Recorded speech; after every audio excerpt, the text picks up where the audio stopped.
सुरजा त्या देवदार जगताप्याचा भाऊ सलामाच्या बहिणीने प्रेमाचे ठोस वाहून तिला पळवून नेण्याच्या विचारात आहे.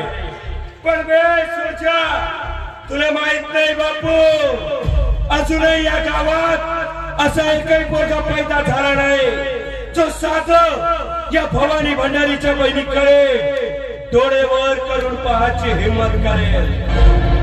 पण साल्या तू आज माझ्या बहिणीच्या अंगाले हात लावलाय.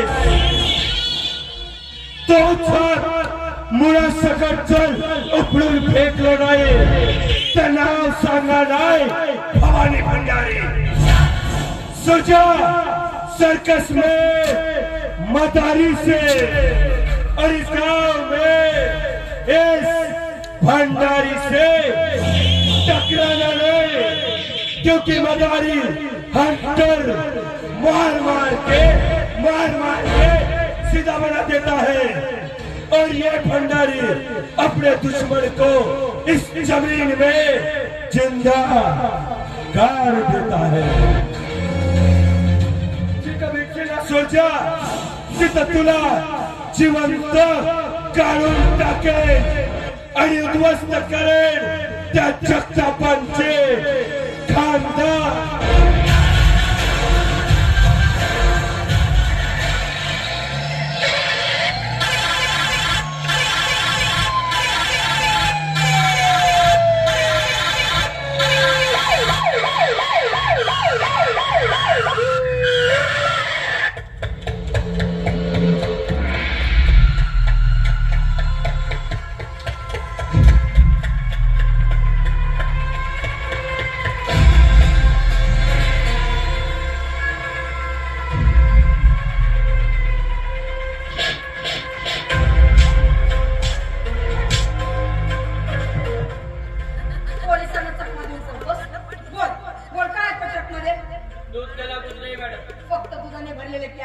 मग एवढ्या सुसाट वेगाने पळायची काय गरज होती? आपल्या पीछे के तो डर गया मॅडम. मला बघून घाबरलास?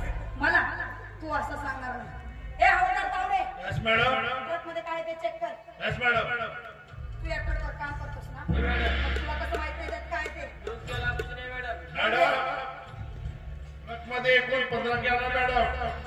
15 पैकी 10 कॅन मध्ये दूध आणि 5 कॅन मध्ये चरस आणि कांदा आहे मॅडम.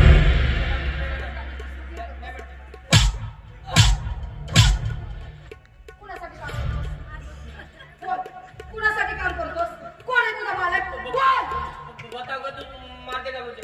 आणि जर तू मला नाही ना सांगितलं तर मी तुला इथंच ठाक करेन आणि कुणाला थांबायला सुद्धा लागणार नाही. कोण? बता कोयता नकले का कोयत्यांना आता तुला जन्मठेपेची शिक्षाच काढ तर फाशी होण्यापासून कुणी वाचू शकणार नाही. तुला माफ करू? तुला ठीक, मी तुला माफ करते. पण माझी एक अट, त्या कोयत्यांच्या विरोधात तुला कोर्टात साक्ष द्यावा लागेल. बोल, आहे मंजूर? मुझे मंजूर है मॅडम. मुझे मंजूर. हट. हे आवडतात पावडे. Yes madam. कोयत्यांना या काळ्या साम्राज्याचा बादशाह जे तुझे कितीतरी बार मटका जुगारशाह आणि चारच गांजाची स्मगलिंग करतो. पण आजपर्यंत तुझ्या विरोधात कुणी सुद्धा पाऊल उचललं नाही. पण ते पाऊल ही इन्स्पेक्टर तेजस्विनी जगताप उचलत आहे. आणि कितीतरी गोर गरिबांवरती अन्य अत्याचाराचा थैमान घातला. तुझ्या त्या थैमानाचा आणि या काळ्या साम्राज्याचा नायनाट केल्याशिवाय राहणार नाही इन्स्पेक्टर तेजस्विनी जगताप.